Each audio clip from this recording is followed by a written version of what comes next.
코로나 방망이 대신 펜을 든 기자들의 날카로운 시선, 유쾌한 입담으로 지역사회 이슈를 던진다. 시사 토크 견제구입니다. 안녕하세요. 네, 반갑습니다. 반갑습니다. 네. 저희가 이제 추석 지나고 첫 녹화인데요. 뭐 올해는 이제 명절에도 좀 고향 방문을 좀 자제하자는 이런 목소리가 좀 있어서 저도 뭐 명절 분위기는 좀 안 났던 것 같은데 두 분은 어떻게 보내셨어요? 이번 명절은 정말 편하게 보냈습니다. 가족과 함께 하는 것도 있었지만 우선 당직이 없었거든요. 이제 저희 회사에서 당직을 쓰게 되면 아침부터 저녁 9시까지는 이 주요 사건을 처리해야 되는데 당직에 걸리지 않아서 정말 편했고. 저는 뭐 고향이 천안이니까 늘 그냥 일상생활 보냈던 것 같고요. 특히나 그 추석 명절 때 영화를 한 편 보러 갔는데요. 너무 썰렁하더라고요. 지금 저하고 뭐 저 집사람 포함해서 한 10명 정도 같이 한 영화관에. 예. 전체적으로 굉장히 한산한 분위기였던 것 같습니다. 10월 달에 보니까 기념일이 유독 다른 달에 비해서 훨씬 더 많더라고요. 1일 뭐 국군의 날, 그리고 2일 노인의 날, 3일 개천절, 그리고 또 세계 한인의 날 5일이죠. 그리고 9일 한글날이 있고, 그리고 뭐 체육의 날이라든지 부마 항쟁일, 그리고 경찰의 날, 그리고 지방자치의 날 너무 많습니다. 여기에 그 포털에서 한번 찾아보시면 그 지방 행사도 뭐 50여 개가 넘더라고. 10월달에 이게 몰려 있습니다. 에피소드를 좀 소개하자면 고종황제가 1900년 10월 25일 날 칙령으로 이제 울릉군을 독도의 관할로 하면서 했던 그 날을 기념하기 위해서 이게 독도의 날이 정해지기도 했습니다. 겹치기 때문에 그런 경우도 있는데 그 노인의 날이죠. 원래 세계 노인의 날이 10월 1일입니다. 근데 우리나라 같은 경우는 2일인데 10월 2일인데 그 이유는 바로 국군의 날과 겹치기 때문에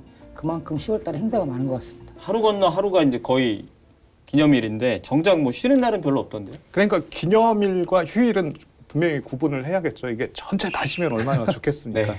네, 다들 아시겠지만 며칠 안 쉽니다. 어찌됐건 지금 보면은 달력이 이제 3장밖에 남지 않은 것 같아요. 네. 벌써 1년이 다 지나간 것 같습니다. 아무튼 코로나19 때문에 올해는 특히나 시간이 어떻게 흘러갔는지 모르겠는데 기다렸던 추석 연휴는 끝났지만 달력에 표시된 이런 수많은 기념일처럼 하루하루를 좀 의미 있게 보냈으면 좋겠습니다.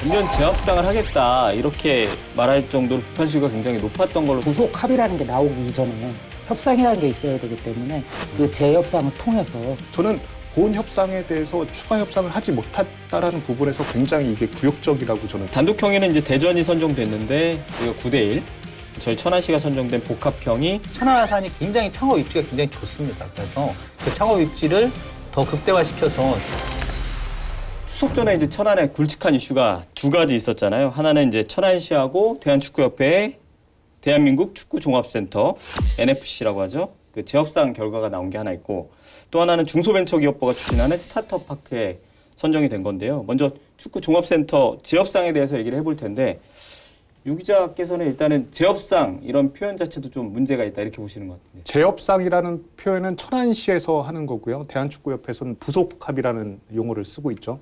약간의 온도 차이가 있는데 재협상이라는 건 아무래도 협상을 다시 했다라는 부분에 이제 중점을 둔 표현인 것 같고요.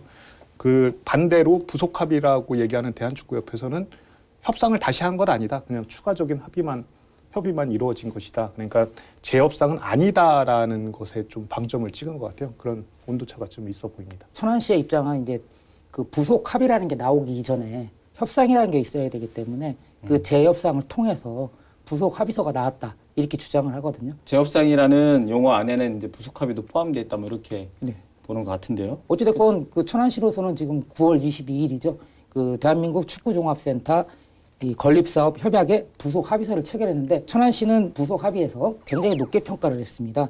뭐 한 약 59억 원의 예산을 절감했다 이렇게 표현했는데 박상도 시장도 이야기하기를 뭐 지금 이제 코로나 사태인데 이 대한축구협회와 끈질긴 협의를 통해 가지고 재정 부담을 줄였다 이렇게 평가를 했습니다. 천안시는 이후에 9월 29일이었는데요. 보도자료와 함께 박상돈 시장이 직접 브리핑실을 찾아서 기자회견을 했는데요. 이때 뭐 이제 NFC 재협상 요 부분도 포함이 돼 있었고요. 또 한 가지가 일봉동 그 주민투표, 또 한 가지가 천안 삼거리공원 명품화 사업 네. 요 부분을 대폭 축소했다라는 그러니까 다시 얘기해서 보궐선거 당시에서 박상도 시장이 약속했던 세 가지 부분을 다 이행했다 이런 부분에 초점을 맞춰서 기자회견을 한번 한 적이 있습니다. 일본 공원 민간 특례 사업, 뭐 삼거리공원 명품화 사업 그리고 이번에 NFC까지 해서 주요 현안 세 가지는 뭐 어쨌든 본인이 정리를 좀 했다 이렇게 얘기를 하는 것 같은데 이 NFC 같은 경우는 박상돈 시장이 이제 보궐선거 시절에도 굉장히 불합리하다, 불공정하다 이런 얘기를 좀 여러 차례 했었잖아요. 박상돈 시장이 후보 시절이었는데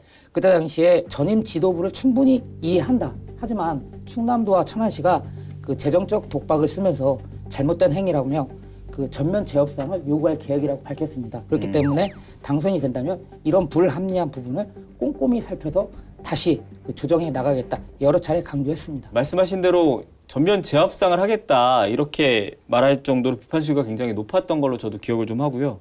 저희 견제구에서도 축구센터 처음에 유치했을 때 이걸 주제로 한번 다뤘었거든요. 그때 지금은 이제 국민의힘인데 그때는 미래통합당이었죠. 그때 시의원께서 나오셔갖고 굉장히 이제 비판적인 목소리를 많이 냈었어요. 결론적으로는 그 천안 유치는 환영한다.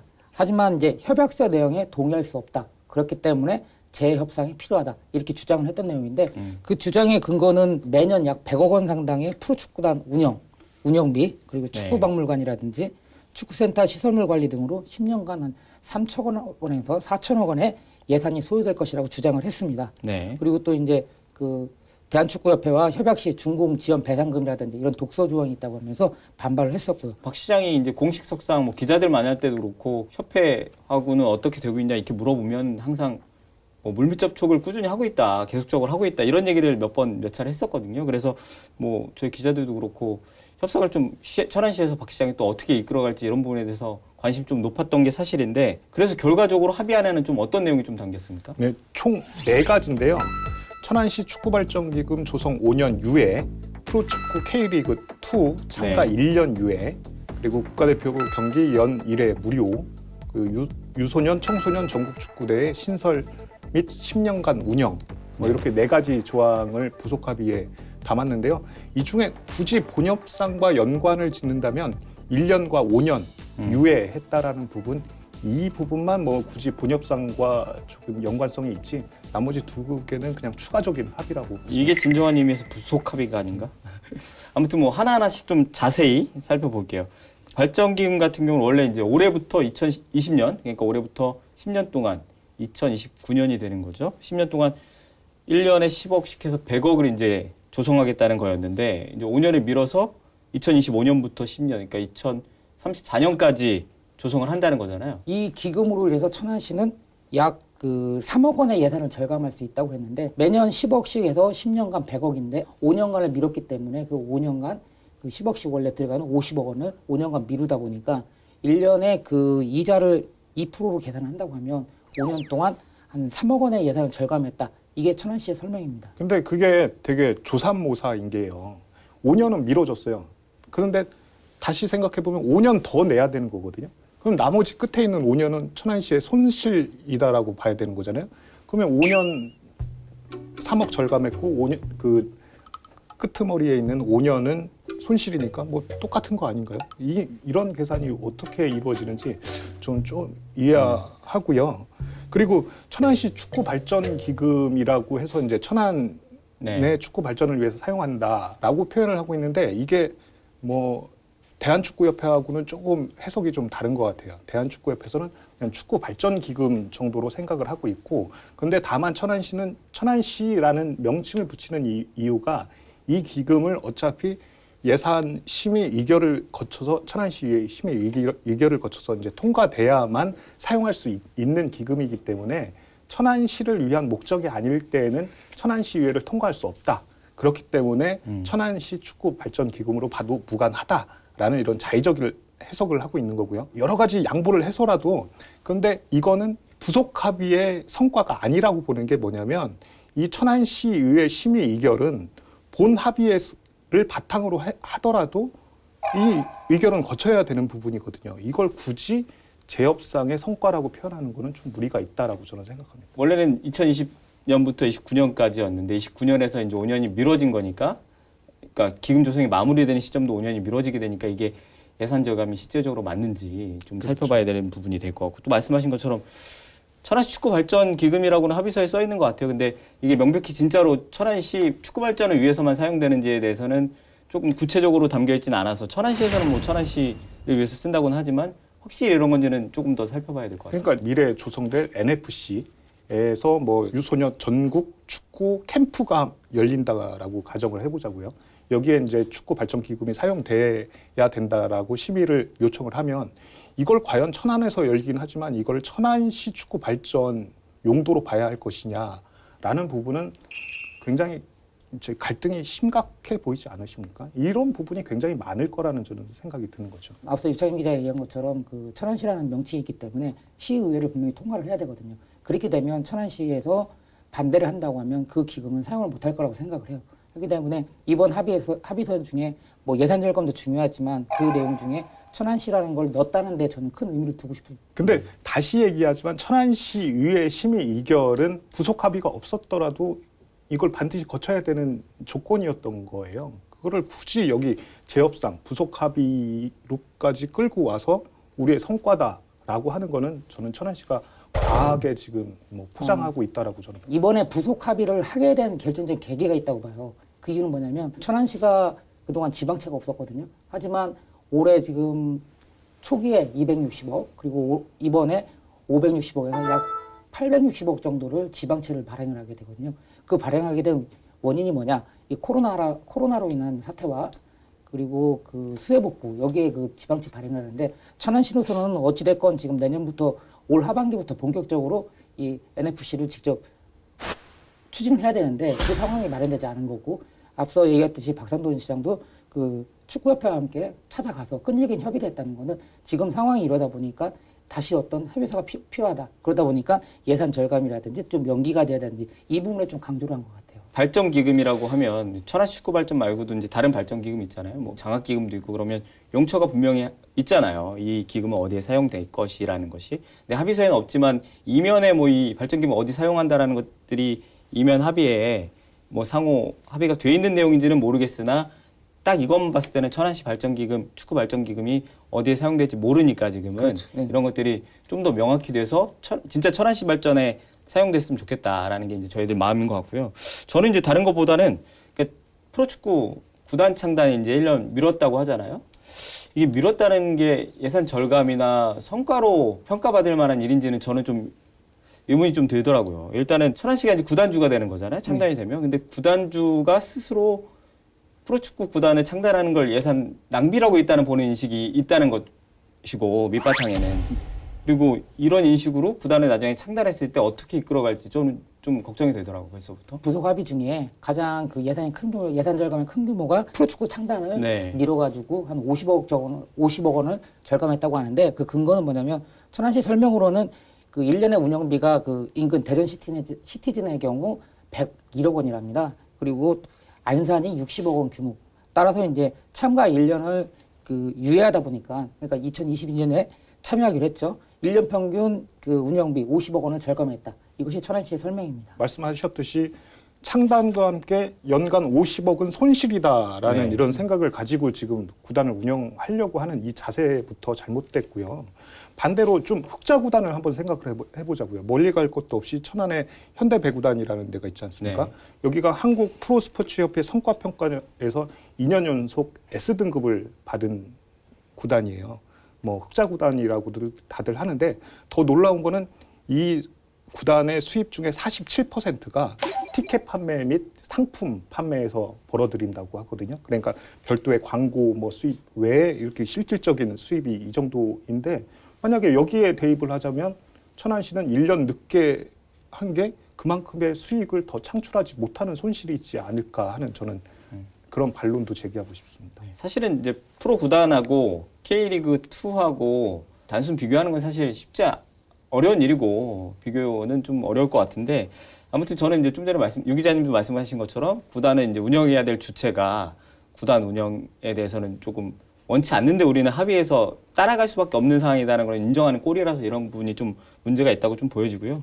아쉽고 나머지 항목 중에 이제 국가대표팀 경기 1회 무료 개최 또 유청소년 전국 축구대 신설 및 10년간 운영 이런 부분에 대해서는 어떻게 보세요? 국가대표 경기를 할 때 이 지역에서 개최할 때 대한축구협회에 내는 돈이 있습니다. 그 내는 돈이 한 번 할 때마다 2억 2천여만 원이 된다고 해요. 지금 이 합의서에 나온 건 없지만은 국가대표 경기 1회 무료 개최라고 했는데 무료 개최를 한 3년 동안 하는 걸로 알려졌거든요. 그러다 보니까 천안시 입장으로서는 그 2억 2천만 원이라는 돈을 3년간 안 내게 된다. 그렇기 때문에 한 6억 원의 절감을 할 수 있다. 이렇게 설명을 하고 있고요.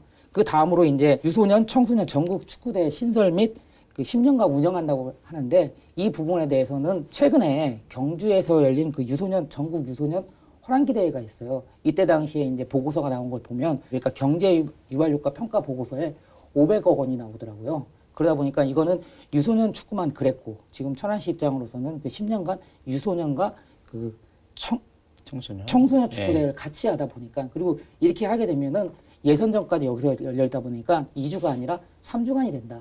그러면 10년간 운영하게 된다고 하면 그 3천억, 4천억 원의 경제 유발 효과를 일으킬 수 있다. 저는 A매치를 좀 확실하게 얘기하고 넘어가고 싶은데 부속 합의는 연 1회라고만 돼 있어요. 이제 3회라는 거는 구두상 뭐 이렇게 합의가 좀 이루어졌는지 모르겠지만 그렇게 해서 3년간 총 3회 해서 2억씩 6억을 절감했다라고 지금 홍보를 하고 있는데 저는 오히려 A매치 유치를 천안시에 확정했다라는 곳에 방점을 두고 홍보를 하는 게 더 맞을 거라고 생각합니다. 이게 A매치 2억은 큰 의미가 없다라고 저는 개인적으로 생각을 하는데요. 그 이유가 뭐냐면 천안시 종합운동장에서 총 4회 A매치가 유치가 됐었어요. 이때 매번 제 기억으로는 그 매진 사례를 겪었던 걸로 알고 있는데 천안 종합운동장이 시민체전을 제외하고 이제 전석이 매진되는 경우는 극히 아예 없는 거거든요. 네. 그만큼 시민들의 호응이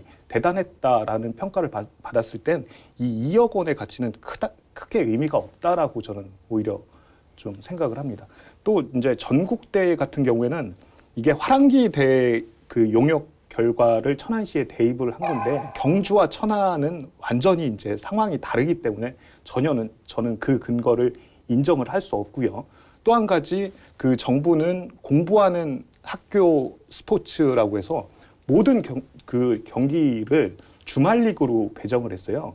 경주 화랑기는 여름 방학을 이용해서 2주 동안 열리는 전국 유소년 대회거든요. 좀 특이한 케이스라는 거죠.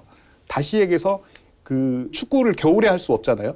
경주 화랑기 대회 있는데 여름에 다시 같은 조건의 이런 대회를 만들 수 있을지 난 그것도 굉장히 의문이라고 생각합니다. 어찌됐건 근데 천안시의 입장으로서는 유소년 축구라든지 청소년 축구 같은 게 좀 그쪽을 좀 강조하고 싶은 이유가 그 천안에 지금 축구종합센터가 있잖아요. 여기에 코로나19로 안 오지만 일본에서조차 이 겨울에 와가지고 전지훈련하는 곳이거든요. 그렇기 때문에 천안 같은 경우는 지금 전국 유소년 축구라든지 화랑기 축구라든지 이것을 통해서 10년간 운영을 하다고 보면 그만큼 어떤 경제적 유발 효과보다도 그 지명이라든지 이 전국적인 축구의 메카로 이름을 알릴 수 있다. 이 부분에도 좀 강점을 두고 있습니다. 참고로 그 대한축구협회 쪽 사람들한테 얘기를 들어봤더니 신설 축구대회가 과거 20년 동안 없었다고 합니다. 그 이유는 아까 말씀드렸듯이 모든 리그를 주말 리그로 하다 보니까 경주 화랑기는 그 20년 이전으로 보이는데요.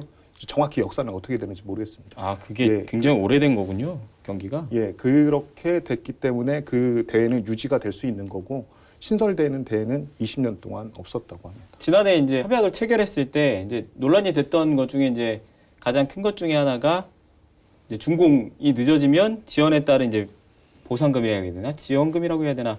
이걸 이제 물게 돼 있잖아요, 천안시가. 준공 지원 배상금. 정확히는 준공 지원 배상금. 네. 이게 이제 2024년 1월 31일까지 저희가 준공을 해야 되는데 못하면 하루에 이제 저희가 300만 원씩 축구협회에다가 이제 줘야 하는 거잖아요. 이 부분에 대해서는 합의서에 없죠. 아예 언급이 없었고요. 여기에 대한 협상도 없었던 겁니다. 그러니까 대한축구협회에서는 근본적으로 본 협상을 가지고 다시 논의하는 거는 원천 차단했기 때문에 천안시가 그 나머지 이제 4개 조항을 부랴부랴 마련했던 걸로 보이고요. 저는 본 협상에 대해서 추가 협상을 하지 못했다라는 부분에서 굉장히 이게 굴욕적이라고 저는 좀 생각하는 사람이고요. 네. 박상도 실장은 본인이 얘기했던 약속을 지키기 위해서 어쩔 수 없이 정명규 회장의 사인과 사진이 필요하지 않았냐라고 저는 그렇게 생각을 합니다. 이것도 이제 보통 공사가 아닌데 코로나19 영향을 안 받을 수는 없을 것 같거든요. 근데 천안시에서는 이런 내용에 대해서는 이제 합의를 어쨌든 못한 건 보면 준공은 자신 있다 이런 입장인 건지. 준공 지원 배상금 있잖아요. 네. 이 부분에 대해서 우리가 알고 넘어가야 될 게 천안시에 유치했을 때 그게 저희가 우리 천안시에서 갖고 왔던 가장 큰 메리트였던 거예요. 대한축구협회로서.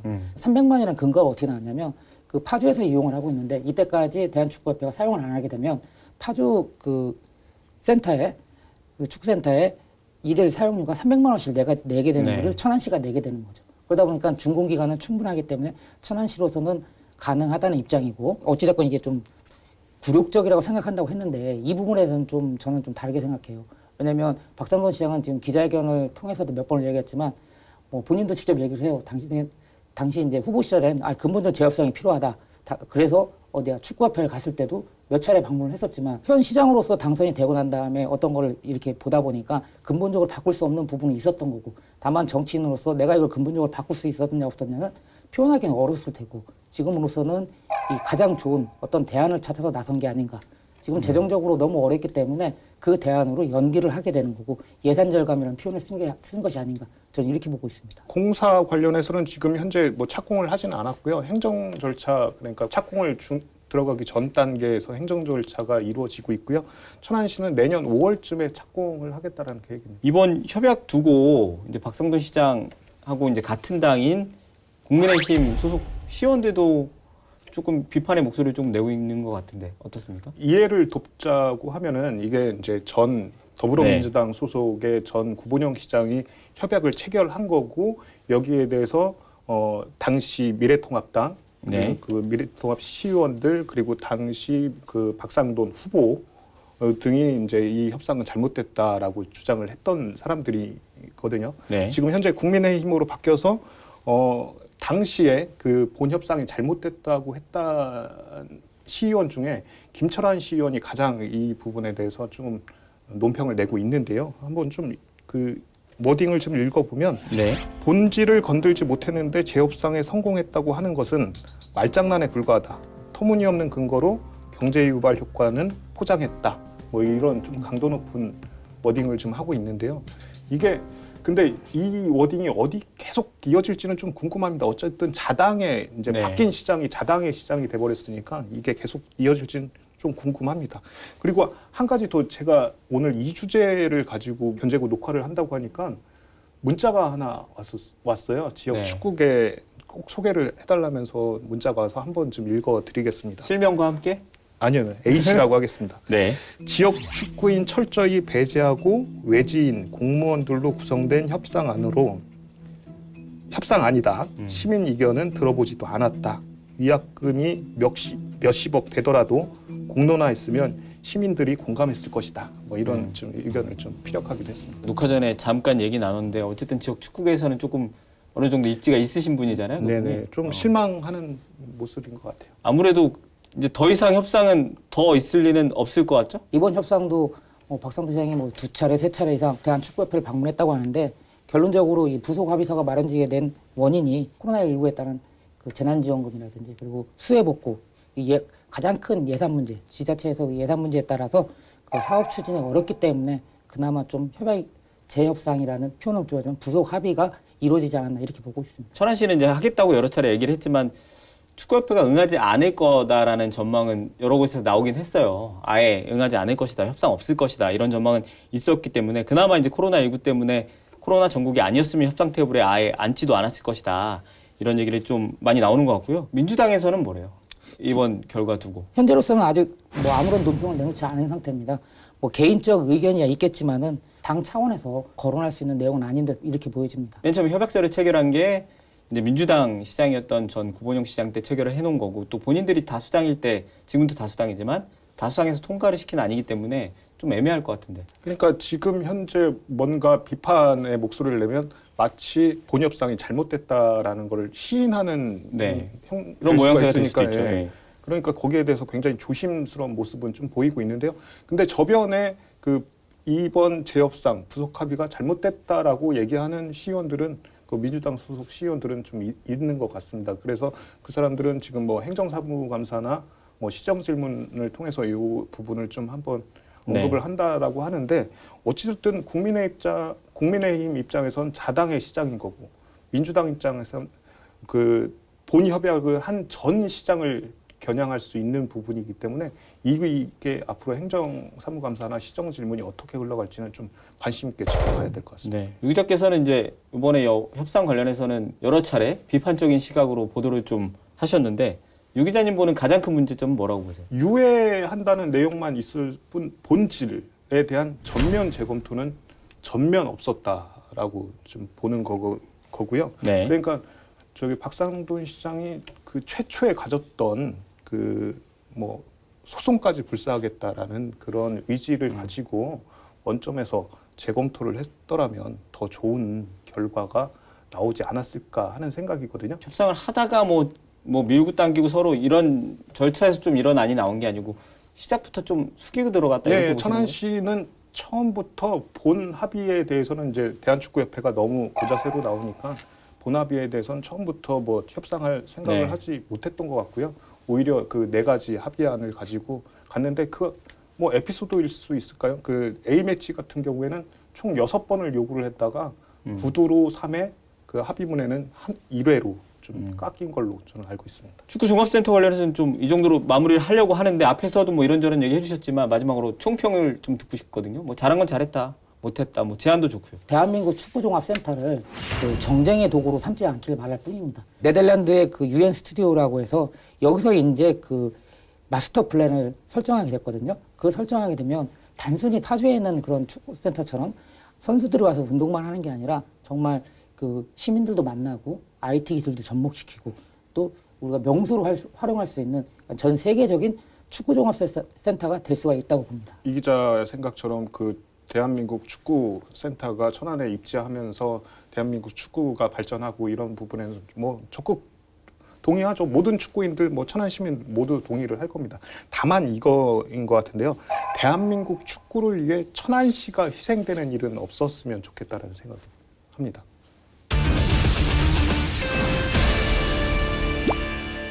다음 주제로 넘어가 보죠. 스타터파크 얘기인데요. 일단 스타터파크가 뭔지 이 기자님이 좀 설명을 해주시죠. 우리 뭐 선정됐다고 하면 다 영어로 되는지 모르겠습니다.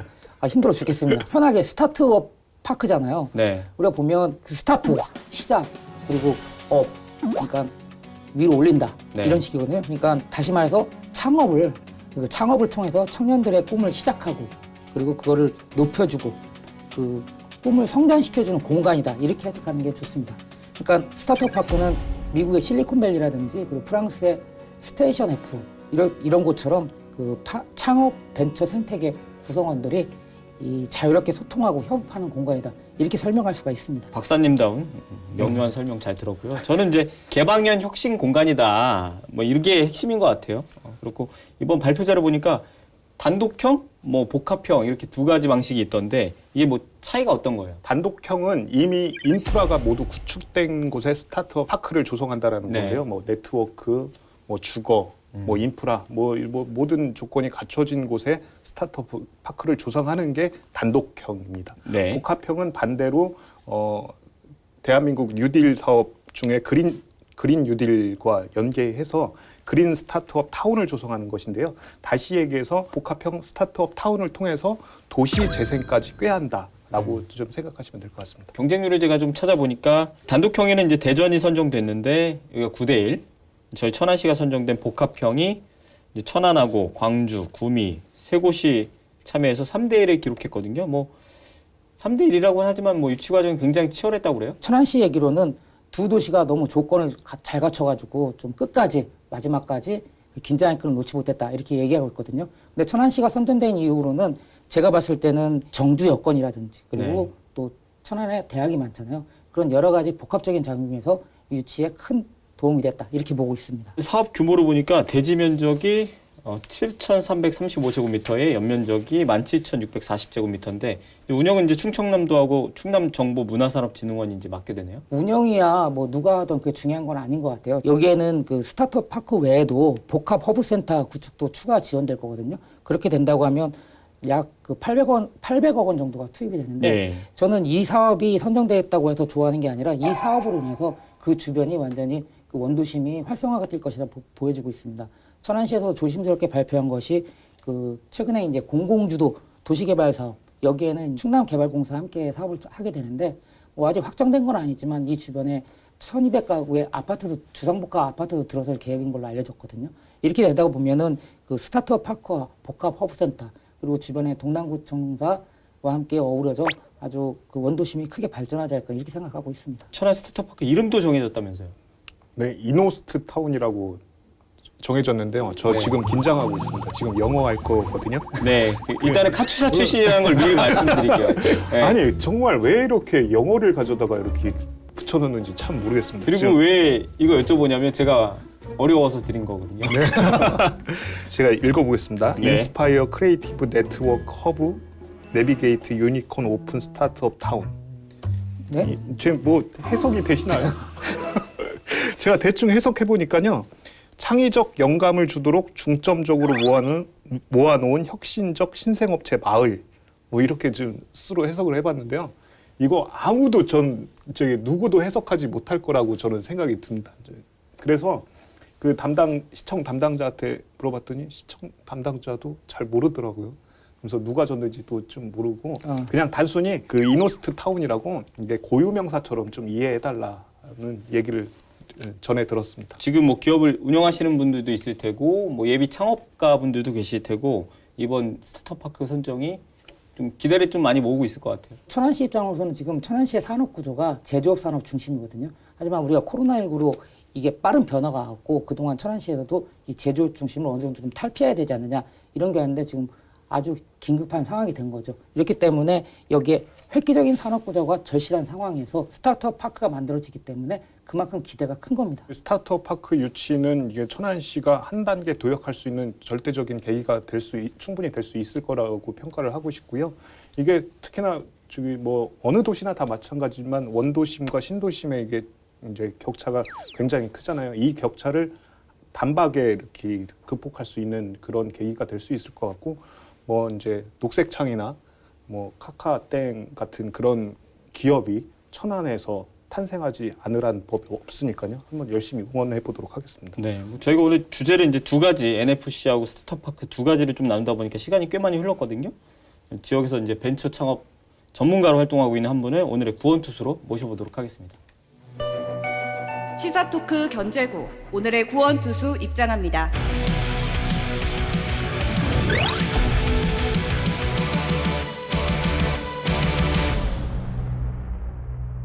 충남 ICT 융합산업협회의 최영준 부회장 나오셨습니다. 어서 오세요. 반갑습니다. 반갑습니다.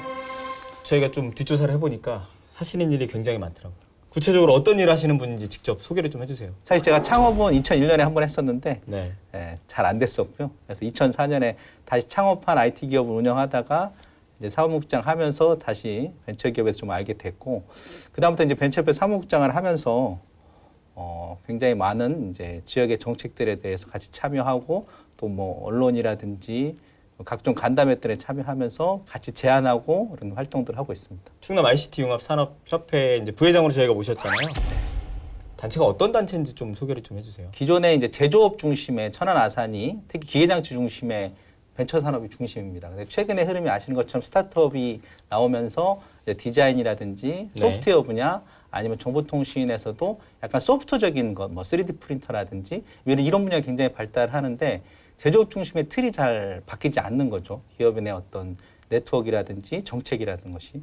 그래서 조금 이런 시대에 맞는 소프트적인 그런 사업들을 할 수 있는 어차피 ICT라는 게 인포메이션 커뮤니케이션 테크놀로지라는 그 정보통신 기술을 이용해서 좀 사업들에 대해서 그 부가가치를 높이는 쪽의 비즈니스를 하는데 그런 사업들을 좀 이렇게 정책적으로 지원하고 네트워크 하려고 하기 위해서 만든 그런 단체입니다. 본론으로 좀 들어와서요. 저희 천안시가 스타트업파크 선정된 게 한 달 조금 지났거든요. 저희끼리 방송 전에 얘기 나눌 때는 천안이 선정될 줄 몰랐다 이렇게 얘기를 하셨는데 처음 됐다는 소식을 들었을 때는 어떠셨어요? 페이스북 기사에서 처음 봤습니다. 이제 네. 언론 기자분이 이제 페이스북에 올려주셔서 제가 바로 쓴 말이 만세 이렇게 썼습니다. 천안아산이 굉장히 창업 입지가 굉장히 좋습니다. 그래서 그 창업 입지를 더 극대화시켜서 천안에서 창업해서 글로벌로 창업하자는 그런 요즘에 흐름이 있기 때문에 그 흐름에 꼭 필요한 기관이지 않을까 싶습니다. 스타트업을 아까 얘기했을 때 스타트 그리고 업 한다고 하는데 이게 명확한 기준이 있는 건가요? 이게 특별한 기준보다는 제가 들었던 강의에 의하면 이 스타트업의 정의를 스케일업을 좀 생각을 합니다. 뒤에서 말씀하신 업의 개념에서 네. 굉장히 고부가 가치로 순식간에 성장할 수 있는 그런 비즈니스 모델을 가진 기업이라면 그거를 스타트업이라고 이제 부르는 것이 저는 좀 개인적으로 가장 공감하는 정의입니다. 몇 년 차 정도가 됐을 때 그 스타트업이라고 할 수가 있나요? 일단 그런 비즈니스 모델을 목표로 하신다면 스타트업이라고 하시는 게 맞습니다. 그래서 그 순간적으로 고성장이 가능한 비즈니스 모델을 추구하는 걸로 창업을 하셨다면 그 사업은 스타트업이라고 보는 게 저는 맞다고 봅니다. 벤처 기업을 저도 찾아봤더니 어떤 분이 써놓은 게 저는 이게 제일 마음에 들더라고요. 기업이 계속 혁신을 추구하면 벤처 기업이고 그 자리에 머물러 있으면 뭐 소규모 기업이라든지 중소기업이고 계속 뭔가를 도전을 하고 있으면 벤처 기업이다. 네네. 스타트업도 뭐 그런 차원에서 뭐 몇 년, 뭐 1년 차, 몇 년 차 이걸로 나누는 게 아니고 내용적인 측면을 좀 접근해야 될 것 같고요. 그렇죠. 기대도 좀 있으실 것 같아요. 운영하시는 입장에서. 네. 일단은 가장 큰 기대는 뭐 선배 기업이기도 하고 이제 지역에서는 사실 올해 비즈니스 모델 자체가 지원의 비즈니스 모델 하는 기업들은 스타트업이나 고성장을 할 수는 없습니다. 하지만 이런 이제 기업들이 들어오게 되면 그 기업들을 지원하면서 지원의 생태계에서 성장할 수 있는 그런 비즈니스 모델을 가질 수 있고 또 같은 또 입주 공간에서 활동하다 보면 그 기업들이 선배 기업을 후배 기업을 투자할 수도 있고 그다음에 최근에 말씀드렸던 것처럼 창업의 법령이 좀 개편이 되면서 신규 창업을 하는 기존 법인이 신규 창업을 했을 경우에 다른 장소에서 하면 창업의 범주에 들어가기 때문에 네. 저 개인적으로 굉장히 기대감이 있습니다. 청년 사관학교라든지 테크노파크라든지 저 창업 프로그램이 좀 기존에도 존재를 하고 있었잖아요.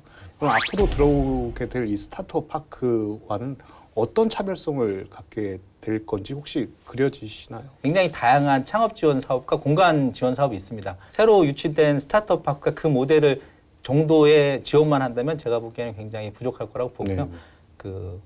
제가 주로 이야기하고 이제 좀 부탁드리고 싶은 부분은 글로벌 진출입니다. 그러니까 스케일업을 하려면 그리고 스케일업이 되고 유니콘이 되려면 그 천안아산에서 창업을 해서 글로벌로 성장할 수 있는 비즈니스 모델을 가진 창업 기업을 발굴하고 그걸 성장 지원하면서 이렇게 글로벌까지 진출할 수 있는 그런 그 지원 정책과 시스템을 갖추는 게 아마 그 스타트업 파크의 가장 큰 목표여야 되지 않을까 싶습니다. 그렇다면 기존 뭐 테크노파크의 창업 프로그램은 해외 진출까지는 좀 어려웠다, 그런 데에서는 좀 벽이 있었다, 뭐 이렇게 평가를 하시는 건가요? 기존 방식은 이제 뭐 시장 개척단이라든지 전시회라든지 지원 정책 정도의 방법이었다면 스타트업 파크는 뭐 글로벌 포럼 같은 것들을 글로벌 창업 스타트업 포럼 같은 것을 천안에서 유치한다든지 적극적으로 유수의 기술 해외에 있는 대학과 기술 제휴를 한다든지 뭐 해외에 있는 투자 기업과 연계해서 국내에서 천안아산에서 그런 세미나를 한다든지 뭐 이런 형태의 좀 더 적극적인 그런 정책들을 좀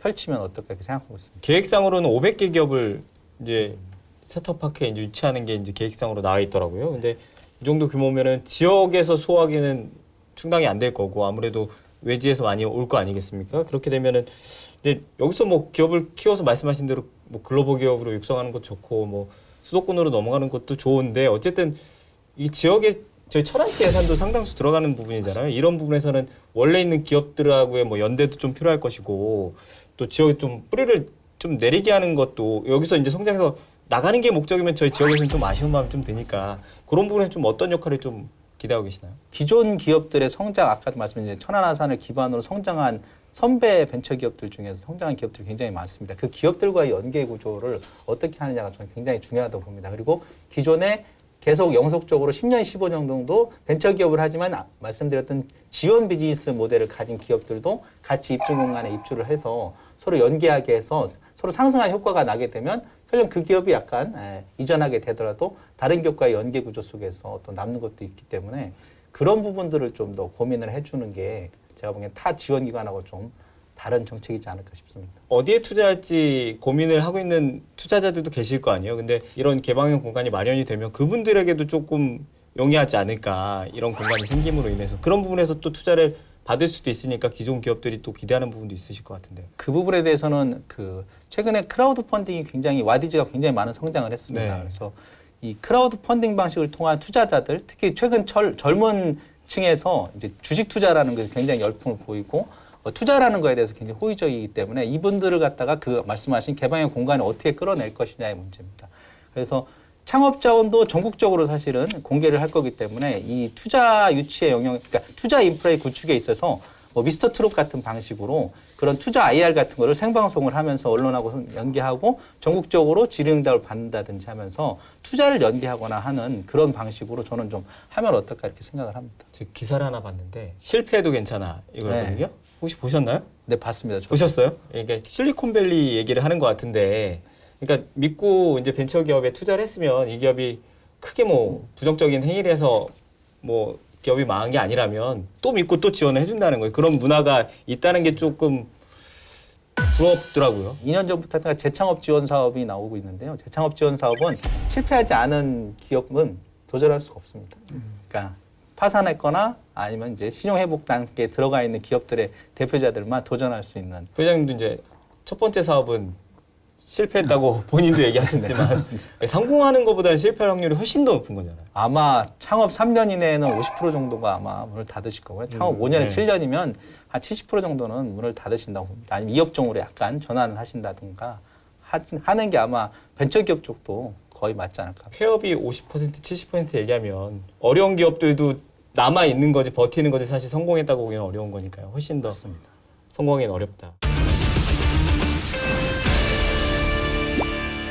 스타트업파크 공고문을 보니까요. 추진 원칙이라는 항목이 있던데 이게 단독형하고 복합형 두 가지 사업이 있었잖아요. 근데 복합형에만 있는 게 이제 지속 가능성 협업이라는 항목을 보더라고요. 우리 지역에는 이제 대학이라는 좋은 인프라가 있잖아요. 이 기존에 있는 대학과의 뭐 협업 모델이랄까요? 뭐 이런 것도 좀 기대해 볼 수 있을 것 같은데 좀 이런 방향으로 좀 갔으면 좋겠다. 뭐 생각하시는 모델이 좀 있을까요? 지역에서 창업을 해서 운영하는데 가장 특히 벤처 창업을 하는데 어려운 부분이 인적 자원입니다. 천안 아산이 네. 수도권과 인접해 있다 보니까 지역에 있는 대학 학생들이 대부분 수도권에서 내려온 학생들이고 네. 계속 미스매치 얘기가 나오지만 졸업 후에 다시 수도권 회귀 현상이 여전히 존재하고 있는 걸 대부분 다 아실 겁니다.